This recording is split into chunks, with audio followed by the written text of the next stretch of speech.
Buenas tardes, bienvenidos a una nueva edición de Compartir es Salud, la iniciativa de AXA en la que abordamos temas sobre salud, prevención y bienestar.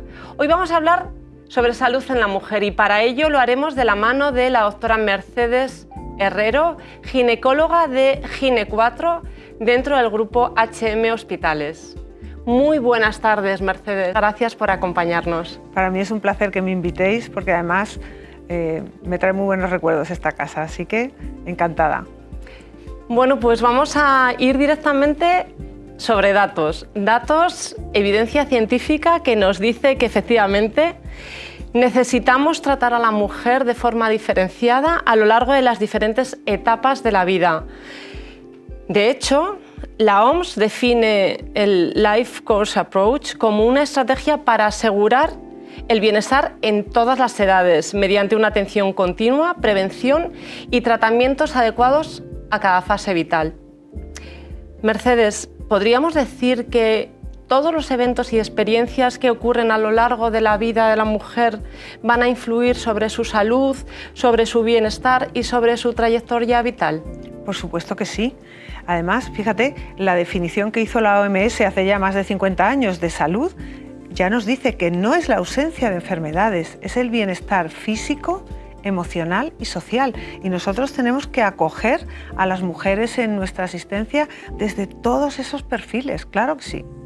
Y en ese sentido, si hablamos de etapas, ¿cuáles definirías que son las etapas más importantes en la salud de la mujer? Nosotros, claro, como ginecólogas, quizá además de la infancia, que ya son los pediatras los que atienden a las niñas, la adolescencia, luego la etapa de la mujer en la edad fértil, la mujer adulta, luego la menopausia y por último me gustaría señalar que el embarazo es una etapa diferenciada por sus connotaciones y por lo especial que resulta, claro. Vamos a hablar de esta primera etapa, la adolescencia. ¿Qué crees que necesitan las niñas y las adolescentes en términos de salud, de prevención y también en términos de salud emocional y aspectos educativos durante esta etapa de la vida? Bueno, es una etapa fundamental porque estamos haciendo los cimientos de la vida al final, ¿no? Entonces, para mí, si tuviera que elegir dos cosas, diría información de calidad, porque ahora están sometidas a muchas noticias que les llegan por todas partes, pero no todas son de calidad. Y luego yo creo que la energía para que estas adolescentes crezcan bien es la autoestima, fíjate, porque precisamente al estar tan expuestas a imágenes diversas, me estoy encontrando muchas chicas que se menosprecian, no valgo, y eso mina muchísimo a estas chicas en su desarrollo y en su bienestar, claro. De hecho, se enfrentan a cambios físicos y emocionales importantes que son muy manifiestos durante los propios ciclos menstruales.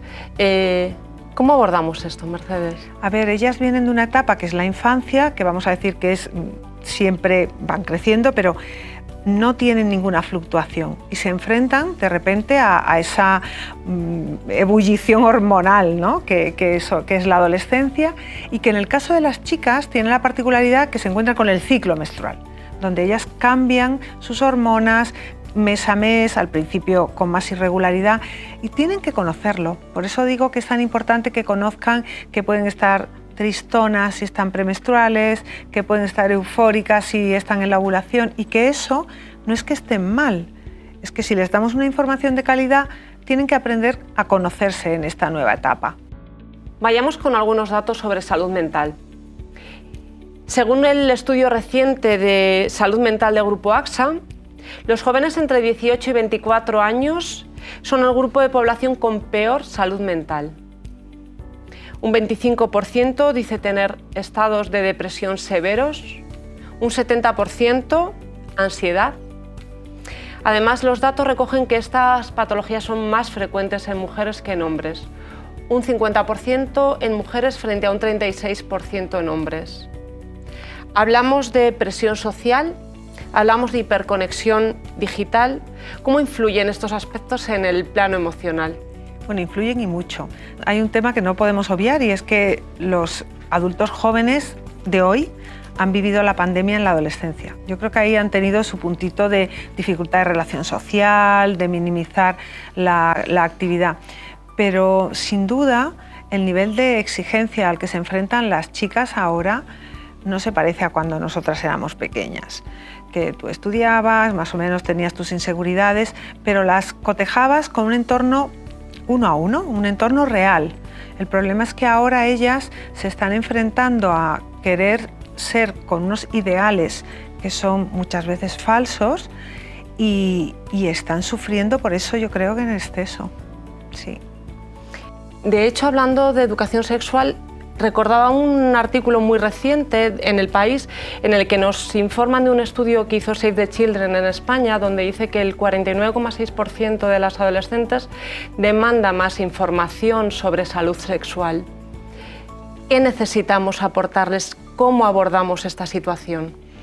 Bueno, este es un tema complicado, porque fíjate que es muy necesario, porque sentamos las bases para la salud futura, pero la educación en este tema es difícil para los padres, porque además educamos desde el ejemplo en general, y esto forma parte del ámbito privado. Y entonces eso hace que muchas familias vean barreras para hablar de este tema, pues no sé cómo lo voy a abordar. ¿Y qué está ocurriendo? Que la curiosidad no satisfecha está buscando informaciones donde no deben. Están yendo al porno muy temprano y se está convirtiendo en una mala escuela de salud sexual. Sin duda tenemos que ponernos las pilas y todos a una, sanitarios, familias y instituciones educativas, por supuesto, ponernos a ello. De hecho, abres las puertas a un tema también muy importante y es la prevención de determinadas enfermedades.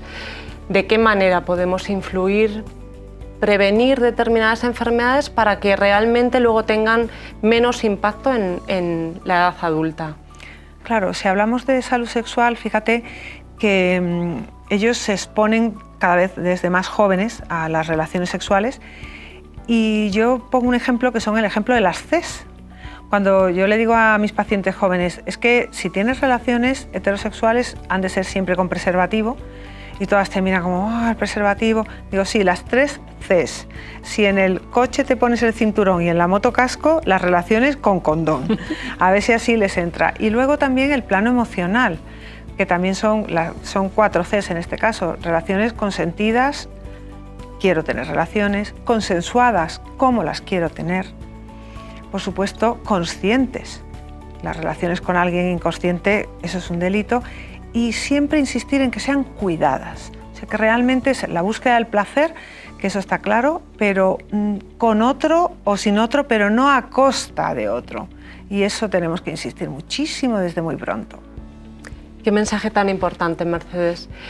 Si hablamos de revisiones, de chequeos, de seguimiento, ¿qué debemos de recomendar a nuestras adolescentes y con qué frecuencia o cuándo empezar esas revisiones ginecológicas? Sí, esto es una pregunta top, ¿no? ¿Cuándo traigo a mi niña a la consulta?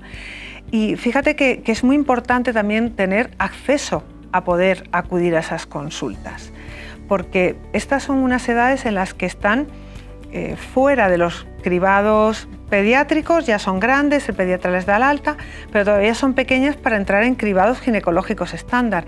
Entonces, el tener acceso a una consulta ginecológica es muy útil, porque primero, hay alguien que no es su madre o su padre quien le cuenta las cosas, que en ese momento de la adolescencia tardía o adultos jóvenes es como los padres son un poco lo peor. Y además podemos acercarnos a esas necesidades, que cada una va a tener una diferente.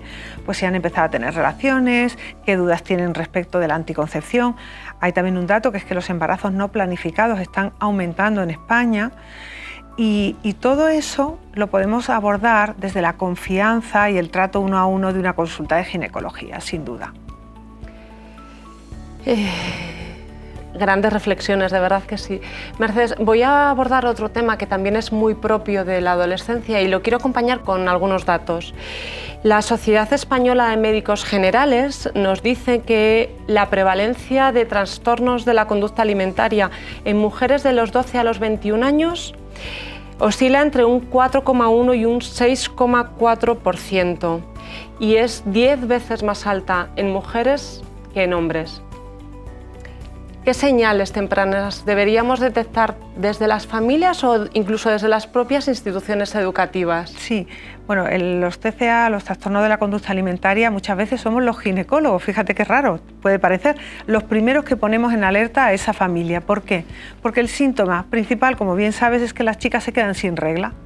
Nos las traen las madres o la familia a la consulta porque se ha quedado sin regla, y a mí esto me costó incluso una reclamación al principio de mi trabajo como ginecóloga, porque una madre me trajo una chica porque no tenía la regla. Según salió la muñeca de una sudadera que siempre visten con ropas amplias que disimulen, yo vi esa muñeca, empezamos a abundar, y claro, la madre dijo que de qué le estaba hablando yo, que lo que quería que la niña tuviera la regla.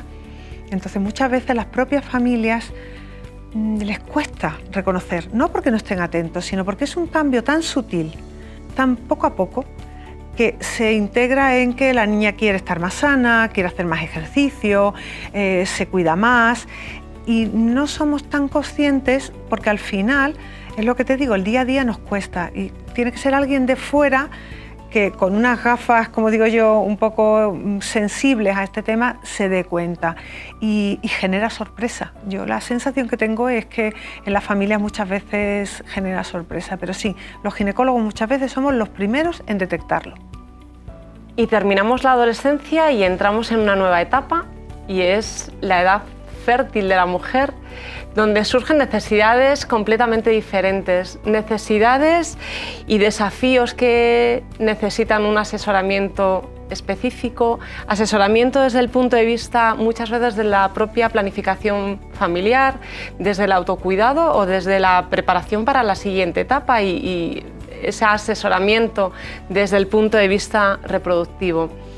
¿Cuáles son los principales desafíos que vemos en esta etapa, Mercedes? Pues mira, esta etapa para mí es apasionante porque es el gran tiempo de la mujer, sale a la vida laboral, empieza a independizarse, son muchos retos, pero mira, yo siempre lo digo, yo me siento la médica de cabecera de mis pacientes. ¿Por qué? Porque una mujer sana muchas veces no va a otro sanitario. Entonces tenemos unas responsabilidades que efectivamente tienen que ver con la planificación de los embarazos o no embarazos, ver cómo son las reglas, cómo llevan el dolor de la regla, pero también ahí tenemos mucho que hacer en prevención de otras cosas, si fuman, si no fuman, el consumo de alcohol, empezar a incorporar la práctica deportiva, porque ya sabemos que esos son los grandes pilares para sembrar la salud que vamos a recoger en la edad avanzada.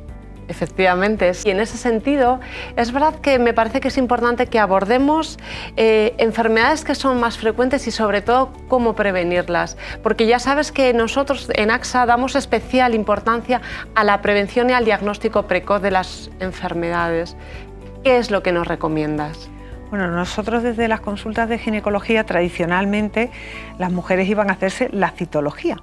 Bueno, pues es la herramienta que ha sido fundamental en la prevención del cáncer de cuello de útero, que ahora además estamos haciendo también el test de virus de papiloma, porque es que el cáncer de cuello de útero tenemos la suerte de que no aparece de novo, es decir, no uno está bien y aparece un cáncer de cuello, suele haber lesiones precancerosas que también las detectamos en estas pruebas, con lo cual podemos tratar antes de que llegue la enfermedad.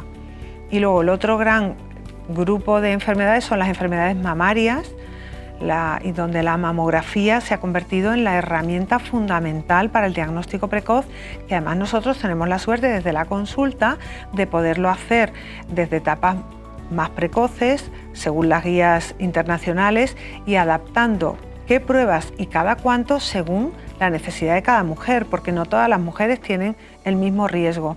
Entonces eso solo lo puedes hacer desde una medicina personalizada, individualizada, que se ajusta a qué necesita cada mujer. Efectivamente, hablamos de medicina personalizada, hablamos de las diferentes etapas de la mujer y vamos a pasar a la siguiente etapa. Mercedes, hablemos del embarazo. Sí que me gustaría empezar con algunos datos. La OMS nos recuerda que efectivamente es necesario un control prenatal adecuado para reducir los riesgos durante esta etapa. Los riesgos tanto del bebé como de la madre. En ese sentido, Mercedes, ¿cuáles son los controles prenatales regulares que deben de verse durante el embarazo y sobre todo qué complicaciones podemos prevenir de esta manera? Pues mira, el embarazo, yo siempre le digo a mis pacientes, es una oportunidad para la salud. Yo lo veo así, porque mira, hay una motivación que no vas a tener en otro momento, todo por mi niño. Si fumo, voy a querer dejar de fumar, voy a dejar de tomar alcohol, pero es que hay algo más, y es que el embarazo es duradero, de tal forma que eso que puede ser una motivación inicial, consigues llevarlo a hábito. Es decir, que yo a todas las mujeres lo primero que les digo es que aprovechen el embarazo para cuidar su salud. La alimentación también importantísima. Y luego, durante la verdad es que fíjate cómo nosotros ya hemos avanzado en los últimos años en no solo diagnóstico prenatal, cómo están los bebés, sino diagnóstico previo al embarazo. Nosotros a las mujeres hacemos estudios para saber, por ejemplo, cómo funciona su tiroides, cómo funciona su metabolismo del azúcar, para que se queden embarazadas en el momento mejor para la salud, porque eso redunda en la salud del bebé. Y luego ha cambiado muchísimo en cuanto a prevención de riesgos de preeclampsia, por ejemplo, la hipertensión en el embarazo, que ya hacemos análisis para ver qué mujeres van a poder tener más riesgo y las estamos tratando desde las primeras semanas del embarazo. Y por supuesto el diagnóstico ecográfico y la asistencia al parto, que cada vez es más cuidada, teniendo más en cuenta las necesidades de cada mujer, pero también los deseos. Es decir, tenemos todo tipo de herramientas para minimizar el dolor, la epidural o otro tipo de técnicas, pero que nadie se sienta obligada a usar la epidural, pero que sepas que la tienes. Y luego una cosa que yo siempre le explico a las mujeres, es muy importante recibir asistencia sanitaria en hospitales con todas las tecnologías a tu favor. Yo les pongo siempre el ejemplo de la UCI neonatal. Digo, mira, hay que parir en un hospital con UCI neonatal para que egoístamente la usen los hijos de otra. Tú no quieres que tu hijo vaya a la UCI, pero no cabe duda que contar con esos recursos es, para mí, a día de hoy, imprescindible. Mercedes, ¿cuándo empezar ese seguimiento? Yo me encuentro bien, tengo que posponerlo, lo puedo posponer. ¿Cuándo recomendáis empezar el seguimiento de esa etapa del embarazo? Pues mira, antes de que empiece. Es decir, yo creo que cuando una mujer decide, a lo mejor me quiero quedar embarazada, en ese a lo mejor, ahí hay que hacer un estudio dirigido, porque vamos a poder intervenir en temas de salud que a lo mejor no estén muy bien y que llegue al embarazo en las mejores condiciones, o sea que desde luego, desde antes del embarazo. O sea, en cuanto uno se lo piensa, es el mejor momento para empezar a prepararnos para esa etapa. Así es. Hemos hablado de la salud física durante el embarazo, pero ¿de qué manera la salud emocional de la madre van a afectar al feto y a la propia madre? Pues mira, afecta y mucho. Además, cada vez ya tenemos evidencia científica. Hubo un estudio hace unos años en Barcelona que hicieron unos grupos en los cuales a unas embarazadas les mejoraron la alimentación con dieta mediterránea pero ponderada, les enseñaron a hacer mindfulness y tenían que tener unas horas de descanso obligadas frente a otro grupo, control, en que eran las mujeres que venían a la consulta normal y se obtuvieron distintos resultados perinatales. Luego, el cuidado de la mujer embarazada, también desde la esfera emocional, del descanso, del bienestar, repercute y mucho. Además, fíjate, tenemos un problema demográfico enorme en España, tenemos muy pocos embarazos. Tenemos tan pocos, vamos a cuidarlos bien, vamos a cuidar a las mujeres embarazadas, porque es que niños sanos son un bien social, no solo para esa familia, y a veces se nos olvida. Cuidar a las embarazadas es cuidarnos a todos, de verdad, ¿eh? No es porque sea mi libro, que yo sea ginecóloga y obstetra, pero es que lo digo con total convicción. Qué gran verdad. Y atravesamos la edad fértil y llegamos a la perimenopausia, a la menopausia. Y nuevamente me gustaría recordar algunos datos del Observatorio de la Menopausia de mayo de 2024, en la que nos dicen que el 78% de las mujeres reconocieron verse mermadas en términos de calidad de vida. Los síntomas más frecuentes fueron el insomnio, la sequedad vaginal, la pérdida de líbido, la fatiga, el mal humor, los dolores articulares, los sofocos. Mercedes, ¿existe información suficiente y educación para abordar esta fase de la perimenopausia y de la menopausia en las mujeres? Mira, esto es un melón tremendo, porque date cuenta de una cosa, la media de edad en la que las mujeres españolas van a llegar a la menopausia son los 50 años y tenemos una esperanza de vida de 80 y muchos. Es decir, 1/3 de la vida de una mujer sana se va a vivir en menopausia. Entonces necesitamos mucha más información, pero no solo para las mujeres, para toda la población, para las mujeres y para los hombres, porque de repente te encuentras como señor con una compañera que parece que ha salido de yo no sé qué película de miedo, ¿no? A veces, ¿no? Por los cambios emocionales, por las fluctuaciones. Entonces, que todos comprendamos que es una transición posible y que puede tener, sobre todo, síntomas muy variados. Y por eso te puede hacer sentirte sola. Dices, si mi compañera de trabajo no le pasa nada, ¿por qué me pasa a mí? Es importante. Pero yo creo que el mensaje más importante es que las mujeres tienen que saber que los ginecólogos estamos para ayudarles, para ofrecer soluciones terapéuticas, a veces con fármacos, otras veces con complementos nutricionales y de nuevo, por ejemplo, ejercicio y nutrición son pilares fundamentales para el bienestar en esta etapa. Hablabas de muchos síntomas diferentes. Háblanos un poquito sobre el síntoma genitourinario que viven las mujeres en esta etapa. Mira, los síntomas de la menopausia, como muy bien dices, son muy variados, pero yo les he dado en llamar, fíjate, para hacerme entender con ella, el prospecto de la menopausia. Digo, vamos a ver, a ti te empiezan a decir la multitud de cosas que pueden pasar y es como si sacas el prospecto de un fármaco con todos los problemas que no todos te han de pasar. Pero la gran verdad es que el síndrome genitourinario de la menopausia afecta a casi todas y se habla muy poco de él. Y es que al final los estrógenos son nuestras hormonas, las hormonas femeninas, son como yo digo que son como una especie de bono de salud. Y a nivel genital lo que hacen es que una vez que dejas de producir estrógenos, las mucosas se adelgazan. No de forma rápida, no de forma instantánea, porque vivimos un tiempo de lo que llamo yo las rentas y te hacen confiar. No, bueno, yo estoy fenomenal. Pero esa tendencia de manera sutil se va dando. Entonces yo creo que las mujeres deben saber que tenemos que tratar el síndrome genitourinario desde el principio. Aunque tú no hagas un tratamiento de todo tu cuerpo, pero esa zona siempre hay que tratarla, porque no va de tener relaciones o no, que puedes tenerlas, sino que es que también, por ejemplo, previenes infecciones como las infecciones urinarias tan frecuentes en la edad avanzada y que pueden ser causa incluso de sepsis, de infección generalizada, que no estamos hablando de una broma. Y por suerte ya tenemos fármacos financiados después de mucho pelear, porque se ha entendido que es algo fundamental en la menopausia. El cuidado genital debe ser un siempre durante esta etapa.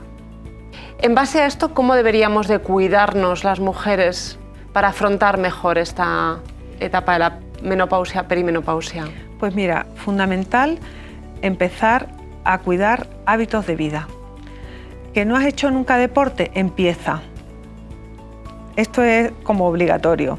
¿Qué ejercicio? Se sabe ahora que el que mejor va, por ejemplo, para los huesos y demás, es el ejercicio de fuerza.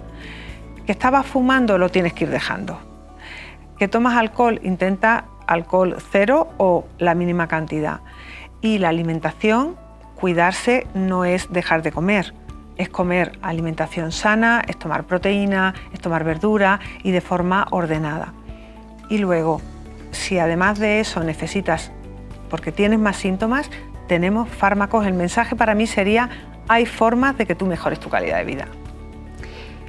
Fantástico. La Sociedad Española de Reumatología nos dice que 1 de cada 4 mujeres posmenopáusicas tiene osteoporosis y esta cifra aumenta incluso hasta el 40% en mujeres de entre 70 y 79 años. Mercedes, ¿por qué aumenta la osteoporosis en las mujeres posmenopáusicas y sobre todo qué podemos hacer para prevenirla o para detectarla a tiempo? Pues mira, los estrógenos, como te dije antes, son nuestro seguro de salud. Y lo que hacen es ayudar a que el hueso se forme, que el calcio se fije en el hueso, porque un error muy común es que las mujeres piensan que el hueso es como un esqueleto muerto, el hueso se está formando y deshaciendo constantemente. Entonces, al perder ese estímulo de formación, nosotros tenemos que hacer otros estímulos, que son una dieta aportando suficientes proteínas y calcio y el ejercicio de fuerza que tira del músculo y hace que se deposite. Un dato adicional. La enfermedad cardiovascular es la causa más importante de muerte en mujeres en España. 65.000 muertes al año, lo que representa un 8% más que en varones. Mercedes, ¿por qué nos ocurre este aumento del riesgo cardiovascular en mujeres en la edad perimenopáusica y qué podemos hacer para prevenirlo? Mira, nos encontramos de nuevo con la merma de los estrógenos, que son los que nos están cuidando el sistema cardiovascular durante la vida reproductiva. Pero es que además hemos acogido algunos malos hábitos que antes las mujeres no tenían, como el tabaco y el sedentarismo y el estrés. Y luego, de nuevo, con los sesgos que hay por sexo, es que los síntomas en las mujeres de la enfermedad cardiovascular son muy leves. Y muchas veces, como no tenemos información de que pueden ocurrir, pasan por alto. No tenemos ese dolor de la opresión de los varones, sino una cosita que tengo aquí y no le prestamos atención. Entonces necesitamos hacer más didáctica para que las mujeres sepan reconocer sus síntomas e incluso hacer actividades preventivas si tenemos nosotros desde Gine. Cuando vemos factores de riesgo, hipercolesterolemia, diabetes, antecedentes, las remitimos para que las animamos a que se hagan sus revisiones cardiológicas preventivas. Y ya para terminar, Mercedes, ¿siguen existiendo enfermedades ginecológicas importantes en esta edad perimenopáusica, en la menopausia, y siguen siendo importantes tanto la prevención como el diagnóstico precoz que tanto abogamos en AXA por seguir impulsándolo? ¿Qué recomendación le haríamos a estas mujeres? Pues mira, yo siempre digo a las mujeres que no hay una edad de finalizar las revisiones ginecológicas, que no hay que mirar los DNI, hay que mirar a las mujeres. Porque puede haber una mujer que con una edad pues se encuentre muy mal y que a lo mejor no pueda acudir a sus revisiones, pero una mujer que se encuentra bien, que es una mujer autónoma, debe seguir revisándose porque la frecuencia de los cánceres, por ejemplo de mama, sigue aumentando a lo largo de la edad. Y como muchos cribados poblacionales se interrumpen, por ejemplo a los 65 años, ellas piensan que es porque ya no hay enfermedad después. Y sí que sigue habiendo enfermedades. Entonces yo las animo a que si ellas están bien de salud, si ellas pueden irse de vacaciones con una excursión, pueden hacerse la revisión ginecológica. Me encanta. Antes de poner fin a esta charla, me gustaría proponerte un pequeño reto que le hemos ido proponiendo a todos los profesionales que nos han acompañado. Yo te voy a dar una palabra. ¿Vale? Y te voy a pedir una palabra o una frase muy breve como respuesta a estas palabras. Muy bien. ¿Qué te sugieres si yo te digo adolescencia? Pues un reto, pero ilusionante, diría yo. ¿Mujer adulta? Para mí es mi propósito del día a día. ¿Embarazo? Pues mucha ilusión y cuidado. ¿Menopausia? Menopausia, reivindicación de que se puede vivir bien aunque estés en menopausia. Y por último, prevención de enfermedades ginecológicas. Pues eso es algo en lo que nos tenemos que implicar todos, porque los profesionales estamos, pero si la gente no acude, no se puede hacer.